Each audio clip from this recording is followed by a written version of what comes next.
여러분은 유재석하고 강호동 가운데 누구를 더 좋아하십니까? 누가 내 스타일입니까? 나도 내 스타일은 유재석 같아요. 굉장히 사람이 좀 따뜻하잖아요. 말도 따뜻하고 행동도 따뜻하고 굉장히 이렇게 사람들에게 선도 많이 베풀고 꼭 저를 닮은 것 같아요. 근데 강호동을 좋아하는 사람들도 의외로 많아요. 남자답다. 또 씨름을 했잖아요. 그래서 뭔가 박력이 있다. 강호동을 좋아하는 사람도 있어요. 아주 쌍두마차지요. 정말 막상막하였어요. 이 두 사람이 모든 텔레비전을 다 휩쓸었죠. 그런데 이 두 사람의 선의의 경쟁이 한 방에 끝나버렸어요. 2011년 기억나십니까? 강호동이 탈세 사건에 휘말리게 됐어요. 그런데 그냥 그것을 정직하게 죄송합니다, 사과하고 냈으면 그냥 강호동을 좋아하는 사람들도 의외로 많기 때문에 팬들이 다 용서해주고 넘어갔을 법한데 강호동이 그때 결정적인 말 실수를 했어요. 한마디.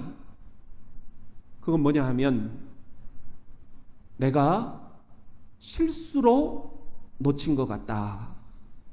그런데 사람들은 그것을 받아들이지를 못했어요. 거짓말이다. 변명이다. 그러면서 강호동이 나올 때 채널을 유재석 쪽으로 돌려버렸습니다. 결국은 모든 프로그램에서 외면을 받은 채 하차를 하고 말았습니다. 말 한마디 때문이었습니다. 여러분은 강호동처럼 말 한마디 때문에 곤혹을 치렀던 때가 있지는 않습니까? 저도 참 말을 많이 하는 그런 목사이기에 때로는 정말 가슴을 치는 그런 실수를 하게 됩니다. 내가 왜 그런 말을 했을까? 왜 조금 더 돌려서 말을 못했을까? 너무 직설적이고 너무 솔직하다. 너무 말투가 세다. 그런 이야기들을 제가 많이 들어요. 그러다 보니까 제가 잠을 못 이룰 때가 많습니다. 내 말 한마디 때문에 오늘 또 어떤 분이 잠을 못 자겠구나. 참 이놈의 입이 방정이구나. 유재석처럼 따뜻한데 간혹 그래요. 여러분, 그런데 저뿐이겠습니까? 여러분도 그런 고민들을 하고 있지 않은가?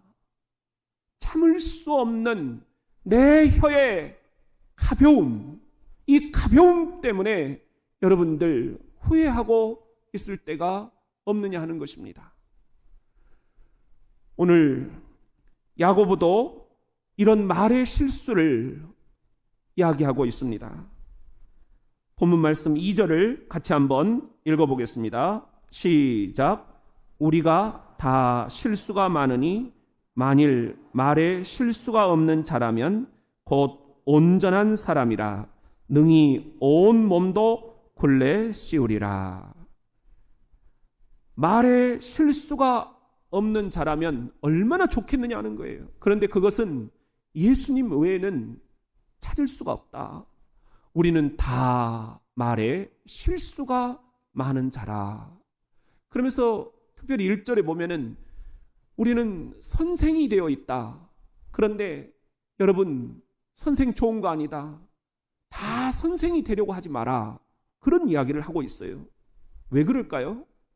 여기서 선생이라는 것, 저는 굉장히 공감을 하는데요. 목사는 자꾸 이렇게 가르치려고 하는 거예요. 선생이 되려고 하는 거예요. 또 지적하려고 하는 거예요. 그러다 보니까 너무 말이 많아지고 또 급기야는 말 실수를 하게 됩니다. 이래서 야고보가 1절에 다 선생이 되려고는 하지 마라. 말에 실수가 많아진다. 그때 내가 조금만 더 참았더라면 그렇게 후회하고 계시지 않습니까?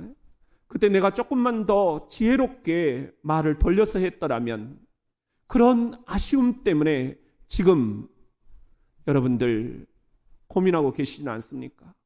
참을 수 없는 혀의 가벼움, 이것은 저의 고민일 뿐만 아니라 여러분의 고민입니다. 야고보의 고민일 뿐만 아니라 모든 우리 인생들의 고민입니다. 그래서 오늘은 이맘때쯤 디톡스, 우리가 이 여름에 디톡스, 독소를 제거해야 될 것들이 몇 가지 있다. 미움의 독소를 제거하자. 지난 주일에는 생각의 독소를 제거하자. 그리고 오늘은 세 번째로 언어의 독소를 제거하자. 주님께서 우리들에게 주시는 음성을 우리들이 깊이 한번 경청하고자 합니다. 우리 같이 한번 따라합시다. 사람들이 듣고 싶은 그 한마디는 따뜻한 말이다. 잠언 12장 18절에 보면은 함부로 내뱉는 말은 비수 같아서 사람의 속마음을 깊숙이 찌르나 슬기로운 이는 하는 말마다 고통 속에 헤매는 이의 용기를 북돋는다. 함부로 내뱉는 말, 저도 이게 문제거든요. 잘 가다가 그냥 내뱉는 말 한마디가 아내의 가슴을 아프게 하고 자녀들의 마음을 쓰리게 하고 성도들의 마음을 깊이 패이게 합니다. 함부로 내뱉는 말, 이것은 비수 같다. 칼을 찌르는 것 같다. 여러분 어떻습니까? 그런데 반대로 슬기로운 이는 하는 말마다 저는 이게 너무 와닿아요. 고통 속에 헤매는 이의 용기를 북돋는다. 고통 속에 헤매는 이에게는 이 슬기로운 이의 그 따뜻한 말 한마디가 용기를 북돋아 준다는 것입니다. 지난 금요일 여러분 강식당을 보셨습니까? 강호동이 셰프가 되어가지고 다른 후배 연예인들과 함께 운영하는 식당입니다. 예능 프로그램이지요. 그런데 강호동이 이 프로그램에서 눈물이 범벅이 됐습니다. 폭풍 울음을 울었습니다. 그 사연을 아시죠? 한 청년이 어머니를 모시고 왔어요. 어머니가 20년 동안 누워 계셨습니다. 그런데 이 아들이 어머니가 아프던 그 지난 날 동안 20년 동안 매일 아침이면 일어나서 1박 2일을 어머니에게 털어드린 거예요. 시큰둥했던 어머니, 내가 왜 이런 고통을 당해야 되느냐? 울적하고 공허했던 그 마음에 어느샌가 미소가 생기고 피식거리기 시작을 하시고 그리고는 급기야 1박 2일을 뚫어져라 보시는 거예요. 그리고는 웃고 계시는 어머니를 발견하게 된 거예요. 그래서 이 아들이 사연을 써서 신청을 한 것입니다. 그게 채택이 돼가지고 이 강식당에 어머니를 모시고 온 거예요. 그 어머니가 버킷리스트가 있었다는 거예요. 강호동을 직접 만나보는 것이었습니다. 내 평생의 버킷리스트, 소원을 이루게 된 거예요. 강호동을 보면서 어머니가 그 이야기를 합니다. 지난 20년 동안 나는 1박 2일에 강호동을 보면서 내 고통을 이겨냈다라고. 그 말을 듣고는 그 강호동이 꺼이꺼이 식당으로 달려와서 우는 거예요. 사람들이 자기를 외면했을 때 그는 무엇을 가장 소망했을까요? 따뜻한 말 한마디 아니겠어요? 사람들이 자기를 오해했을 때 씨름선수가 무슨 예능이냐? 오바 좀 하지 마라. 사람들에게 그런 말을 들었을 때, 누구도 자기를 알아주지 않았을 때 강호동은 무척 외로웠을 것입니다. 그런데 지난 20년 동안 저 보이지 않는 곳에서 1박 2일에 그 많은 사람들이 있는데 자기를 보면서 강호동이 나를 살려냈다라고 하는 그 어머니의 그 따뜻한 말 한마디에 강호동이 녹아버린 거예요. 여러분, 강호동은 그토록 듣고 싶은 말 한마디, 당신은 참 따뜻한 사람입니다. 이 말을 듣고 영혼이 디톡스가 되는 그런 체험을 하게 된 건 아닐까요? 잠언 15장 4절, 온순한 혀는 곧 생명나무이지만 패역한 혀는 마음을 상하게 하느니라.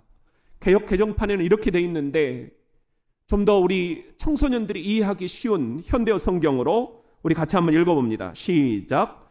따뜻한 말 한마디는 사람의 생기를 북돋우나 함부로 내뱉는 잔인한 말은 사람의 속마음을 찢어놓는다. 여러분, 사람의 속마음을 찢어놓는다. 우리가 지금 이러고 있지 않느냐 말입니다. 그런데 그 20년 동안 이 어머니는 강호동의 따뜻함을 바라보고 발견해 낸 것입니다. 저 사람은 오버하는 게 아니다. 저 사람은 센 게 아니다. 참으로 강호동은 따뜻한 사람이다. 친구들한테 그런 말을 했더니 다 너 미쳤냐? 유재석이 더 좋아. 유재석 이야기만 하는 그 친구들 틈새기에서 어머니는 그래도 나는 강호동이 좋다라고 끝까지 이야기를 해온 거예요. 여러분, 그 어머니를 병상에서 일으켜 세운 그 강호동의 따뜻한 모습, 이것이 오늘 우리에게 필요하지 않겠습니까? 1박 2일 속에 스쳐 지나가 버리는 그 많은 장면들, 그 속에서 어머니는 강호동의 따뜻한 말 한마디 때문에 일어선 것입니다. 잠언 16장 24절, 선한 말은 꿀송이 같아서 마음에 달고 뼈에 양약이 되느니라. 이것을 현대어 성경으로 우리 같이 한번 읽어보겠습니다. 시작. 따뜻한 말 한마디 꿀송이 같아 듣느니 마음속 훈훈해지고 듣느니 뼈 마디마디에 힘이 솟는다. 이런 게 따뜻한 말의 매력입니다. 이 어머니의 말을 듣고 폭풍 눈물을 쏟았던 강호동, 그는 이 따뜻한 말을 그토록 그리워했던 것이 아닐까요? 얼마나 그는 이 어머니에게 감사를 했을까? 그 후배 연예인에게 그러죠. 저 1번 테이블 내가 계산할게. 영문을 모르던 이 후배들이 사연을 듣고는 그 강호동의 그 폭풍 울음을 닦아줍니다. 여러분, 이게 사람 사는 거 아닌가요? 이게 우리 교회가 지향해 가야 할 본 모습 아닌가요? 저는 괜히 이 장면을 보면서 눈물이 나더라고요. 여러분은 어땠습니까? 이번에 제가 읽은 책이 하나 있는데 딱 그런 책이에요. 제목이 듣고 싶은 한마디 따뜻한 말, 정유희라는 분이 쓰신 책인데, 사람들은 따뜻한 말 그 한마디를 그렇게 듣고 싶어 한다는 거예요. 남편도, 아내도, 자녀들도, 성도들도 그 따뜻한 말 한마디에 굶주려 있다라는 거예요. 그리고 또 하나 좋은 책을 읽었는데요. 상처 주지 않는 따뜻한 말의 힘, 이정숙 씨라는 대화 전문가가 쓰신 책인데, 우리가 어떻게 하면 상처를 주지 않고 따뜻하게 서로 말할 수 있을까? 그 방법 가운데 하나로 북마크를 이야기하고 있어요. 우리가 책을 읽다가 잠시 누구 손님이 왔다 그러면 이렇게 책갈피 같은 것으로 딱 해가지고 접어두잖아요. 그리고 나중에 꺼내서 다시 읽잖아요. 이것처럼 논쟁거리가 생겼을 때 부부 사이에 아무것도 아닌 거 가지고 싸움이 시작이 되잖아요. 여러분, 북마크를 찍으십시오. 잠시 시시비비를 가리려고 하지 말고 시시비비 가리려다가 여러분 아주 결단이 납니다. 그러니까 그런 때에 북마크를 찍어 놓고 잠시 화제를 돌리라는 것입니다. 오늘 어이구 비가 오니까 날씨가 참 선선해져서 좋네. 갑자기 화제를 돌리면 순간적으로 뇌가 아까 그 논쟁거리에서 이렇게 전환된 화제에 관심을 가질 수밖에 없다는 거예요. 이게 우리 인간의 뇌를 지으신 하나님의 신비라는 거죠. 그러면 한숨을 돌리고 먼저 아까 당신이 한 그 말 나도 알아. 무슨 뜻인지. 평상시 제가 그런 어투는 아닙니다, 여러분이. 그런데 이렇게 먼저 좀 공감을 해주고 그 다음에 여보, 그런데 내 생각은 이래. 당신은 어때? 하면서 한번 질문 형식으로 되물어 주라. 이렇게 얘기를 하고 있어요. 이렇게 북마크를 잠깐 찍었다가 다시 돌아오면 우리가 훨씬 더 차가운 말이 아니라 훨씬 더 따뜻한 말을 해줄 수가 있다. 여러분은 어떻게 생각을 하십니까? 우리 이 저자가 하는 말이 있어요. 말과 뇌는 사촌지간이다. 뭐가 먼저인지 알 수 없다. 이건 닭과 달걀 관계랑 똑같다. 우리 뇌는 눈으로 보고 귀로 듣고 가슴으로 느끼고 머리로 생각한 것들을 통합해가지고 응축해서 개념을 만들어내는데 이 개념이 결국은 말이 된다. 이렇게 설명을 합니다.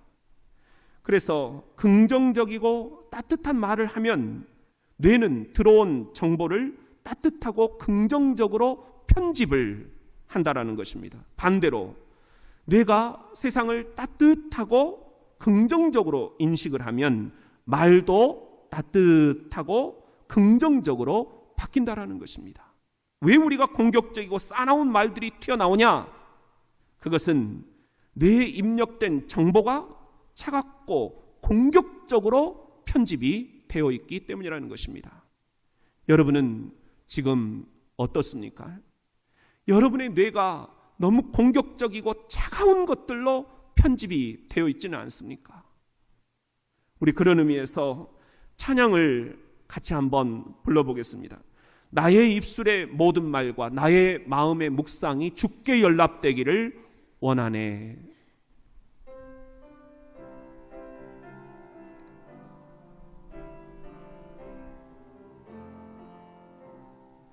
나의 입술의 모든 말과 나의 마음의 묵상이 주께 연락되기를 원하네. 생명이 되신 주 반석이 되신 주 나의 입술의 모든 말과 나의 마음의 묵상이 주께 연락되기를 원하네. 나의 입술의 모든 말이 주께 연락되고 있음을 믿으시면 아멘. 주께서 지금 여러분들이 어떤 말을 쓰는지 그것을 다 듣고 계신다는 것입니다. 다 연락을 받고 계신다는 것입니다. 그런 의미에서 이 여름 우리들 차가운 말, 함부로 내뱉는 말, 그런 말이 아니라 우리 따뜻한 말, 정말 주님께서 원하시는 그런 말들을 교회와 가정에서, 직장에서, 사업처에서 사용하실 수 있기를 주님의 이름으로 축원합니다. 우리 같이 한번 따라합시다. 혀도 디톡스가 필요하다. 야고보서 3장 6절 오늘 본문 말씀입니다. 혀는 곧 불이요 불의의 세계라. 혀는 우리 지체 중에서 온 몸을 더럽히고 삶의 수레바퀴를 불사르라니 그 사르는 것이 지옥불에서 나느니라. 혀가 온 몸을 더럽힌다, 그렇게 말씀을 하고 계십니다. 이것을 현대어 성경으로 같이 한번 읽어봅시다. 시작. 혀는 불꽃입니다. 혀에는 악이 가득 차 있어 몸 전체를 해독을 끼칩니다. 또 지옥에 불이 타오르고 있어 우리 인생의 행로를 멸망과 재앙의 화염 속으로 끌고 들어갑니다. 혀는 몸 전체에 해독을 끼친다는 거예요. 혀에 독이 들어있다, 그런 말이에요. 좀 더 아주 직접적으로 하시는 말씀도 8절에 있어요. 시작. 혀는 능히 길들일 사람이 없나니 쉬지 아니하는 악이요 죽이는 독이 가득한 것이라. 우리의 혀에 죽이는 독이 가득 들어있다. 독소가 이 혀에 들어있다는 것입니다. 그래서 이 혀에 사람들이 죽는다는 것입니다. 그런 의미에서 오늘 우리가 이맘때쯤 디톡스, 이 혀의 디톡스를 이야기하는 것은 너무나 시적절한 그런 이야기가 아닐까. 죽이는 독이 가득한 말, 그 독한 말, 그 독화살에 맞아서 아내가 쓰러졌습니다. 그 독화살에 맞아서 남편이 기운이 없습니다. 그 독화살에 맞아서 자녀들이 깊은 상처를 평생 갖고 가야만 합니다. 성도들끼리도 그 독화살에 맞아서 지금 이렇게 아파하는 것이 아닙니까? 여러분의 삶이 이렇게 우울하고 힘들고 공허한 이유는 다른 게 아니라 내가 누군가로부터 독화살을 맞았기 때문입니다.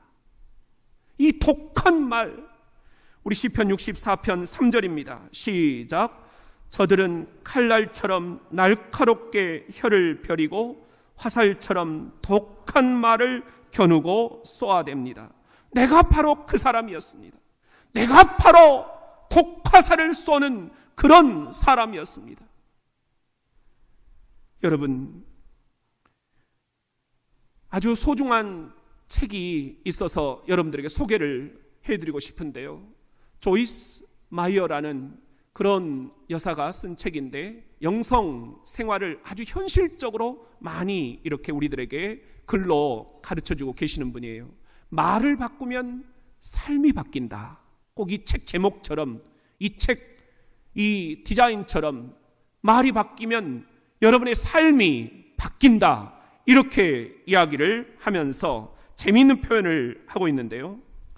다들 모든 일에 내 의견을 말하지 않으면 안 될 것 같은 중병에 현대인들이 걸려있다라는 거예요. 내 이야기 같더라니까요. 저도 모든 것에 내 의견을 말하고 싶은 거예요. 이건 이렇게 해라, 저건 저렇게 해라. 우리 부교육자들이 얼마나 내 잔소리를 많이 들을까. 그러면 안 된다, 늦게 들어오면 안 된다, 우리 애들한테 떨어져 지내는데 얼마나 제가 이렇게 잔소리를 많이 하는가?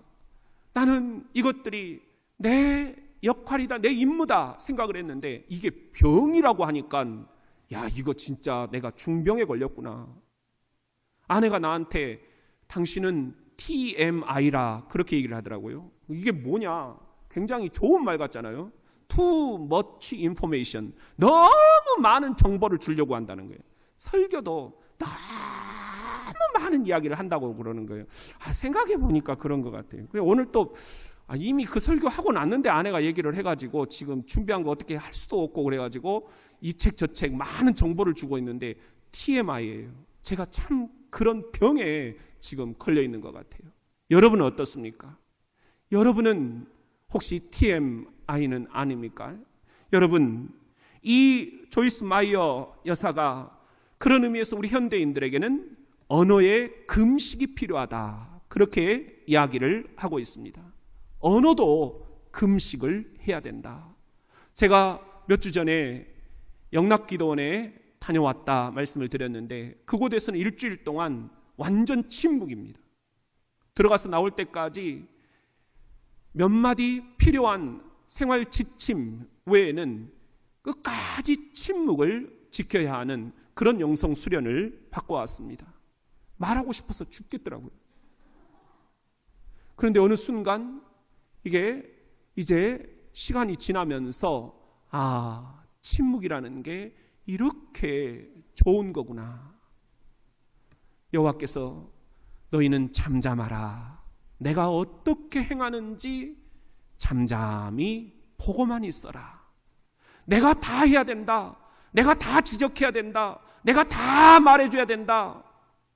이런 TMI에 중병에 걸려있는 저에게 주님께서 하시는 말씀, 잠잠히 내가 어떻게 대전 장로교회를 이끌어가는지 너는 보고 있어라.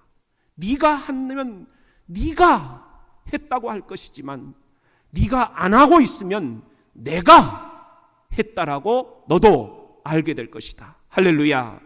그런 의미에서 조이스 마이어 여사가 우리의 이 혀의 디톡스를 위해서 5가지 나도 죽이고 남도 죽이는 그런 말들을 우리가 디톡스를 해야 된다, 그렇게 얘기를 해요.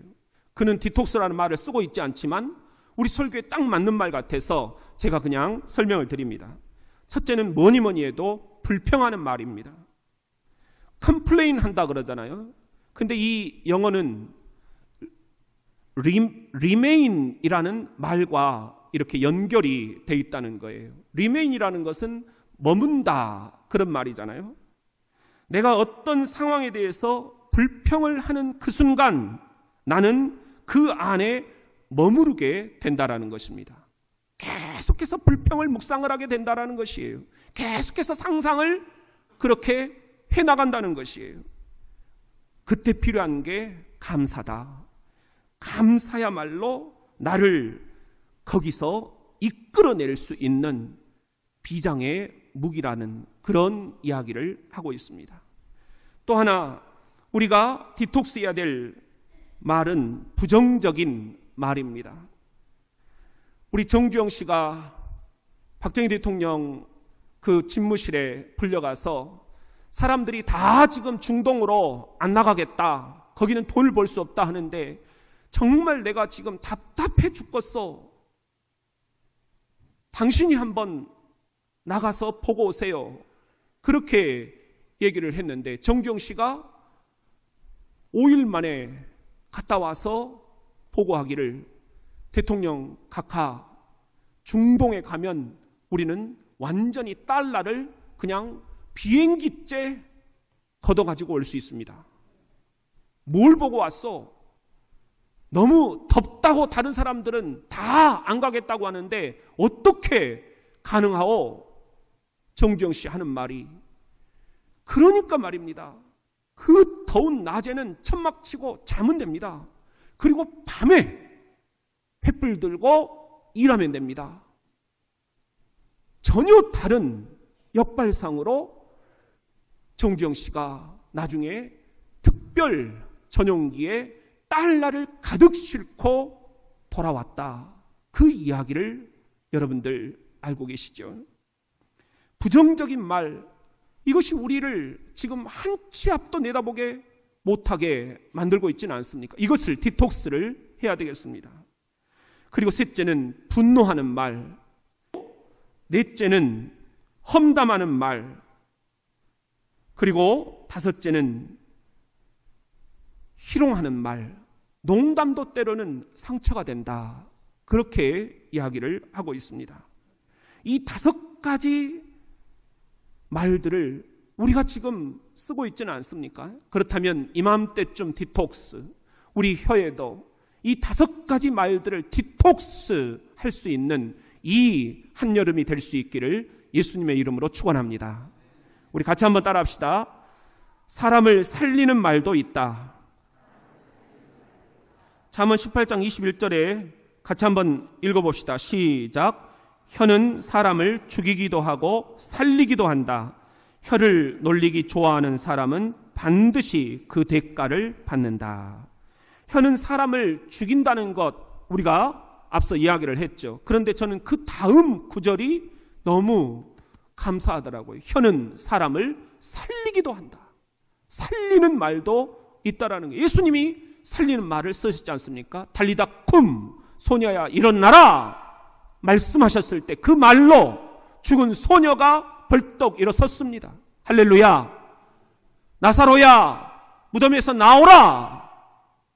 그 살리는 말씀 한마디로 죽었던 나사로가 붕대를 풀고 걸어 나왔습니다. 할렐루야. 예수님이 이렇게 살리는 말을 하신 것입니다. 여러분, 조이스 마이어 여사가 그런 의미에서 이 책에서 다시 한번 우리에게 하는 이야기가 있습니다. 나도 살고 남도 살리는 5가지 말이 있다. 그것은 뭐냐 하면 첫째는 신뢰하는 말, 믿어준다는 거죠. 둘째는 격려하는 말, 사람들마다 다 격려받고 싶어 한다는 것입니다. 그 격려 한마디가 누군가의 하루를 밝혀줄 수 있다는 것입니다. 셋째는 친절한 말, 우리의 언어가 교회 안에서도 친절해야 된다.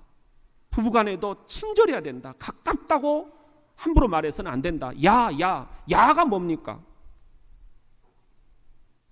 야라는 이름은 이 땅에 아무도 없습니다. 좋은 말이 4번째인데 좋은 말이 아니라면 입을 닫으라. 그렇게 얘기를 하고 있어요. 5번째는 미래를 축복하는 말, 축복한 대로 되기 때문입니다. 사랑하는 성도 여러분, 이맘때쯤 디톡스, 우리의 혀에 이 독기를 빼내야 됩니다. 독한 말, 함부로 내뱉는 말, 독화살이 되어서 상대를 죽이는 말, 그 말로 내가 내 아들을 죽였습니다. 내가 내 아내를 죽였습니다. 내가 내 장로님들을 죽였습니다. 내가 내 성도들을 죽였습니다. 이맘때쯤 디톡스, 우리의 혀에 디톡스가 필요합니다. 그리고 우리 이 혀에 사람을 살리는 말을 하셨던 예수 그리스도의 그 생명의 언어를 우리가 이제 가져옵시다. 그렇게 해서 서로에게 믿어주고 격려해주고 또 우리 친절하게 좋은 말을 쓰고 우리 서로의 미래를 축복해 줄 수 있는 그런 따뜻한 교회 될 수 있기를 예수님의 이름으로 축원합니다. 우리 예수님이 오죽하면 이런 말씀을 하셨겠어요. 마태복음 12장 34절에 보면은 독사의 자식들아 너희같이 악한 인간들이 어떻게 선하고 참된 말을 할 수 있겠느냐. 바리새인들에게 예수님이 하신 말씀이죠. 저는 이것을 그냥 바리새인들한테만 해당된다 생각을 했는데 이번에 설교를 준비하면서 보니까는 너무 찔리는 거예요. 독사의 자식들아. 바리새인들의 혀에는 지금 이 독사의 독이 들어있다는 거예요. 사람을 죽이는 독이 들어있다는 거예요. 자기들의 위선, 자기들만 잘난 체 하는 것, 자기들만 하나님 믿는 것. 바리새인들은 그런 말로 소외된 이들을 업신여기고 그런 독화살을 쏘았습니다. 그렇다면 내가 바리새인입니다. 나도 그렇게 독화살을 쏘았습니다. 자녀들에게, 성도들에게, 우리 부교육자들에게, 우리 사랑하는 성도들에게, 아니 내 자신에게 독화살을 쏘았습니다. 여러분, 이런 독한 말이 다 어디서 오는 거냐? 우리 마태복음 12장 34절 다시 한번 보면은, 독사의 자식들아, 너희같이 악한 인간들이 어떻게 선하고 참된 말을 할 수 있겠느냐? 시작. 인간의 말은 그 마음에서 나온다. 35절 시작. 선한 말은 선한 마음에서 나온 것이고 악한 말은 악한 마음에서 나온 것이다.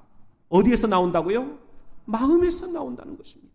이 마음이 문제입니다. 그래서 주님께서 말씀하셨습니다. 잠언 4장 23절입니다. 시작. 이 세상엔 지켜야 할 것도 많지, 하나 그 무엇보다도 내 마음을 지키거라. 내 마음을 지키는 것이 생명에 이르는 길이다. 사람을 살리는 길이다. 기도합시다.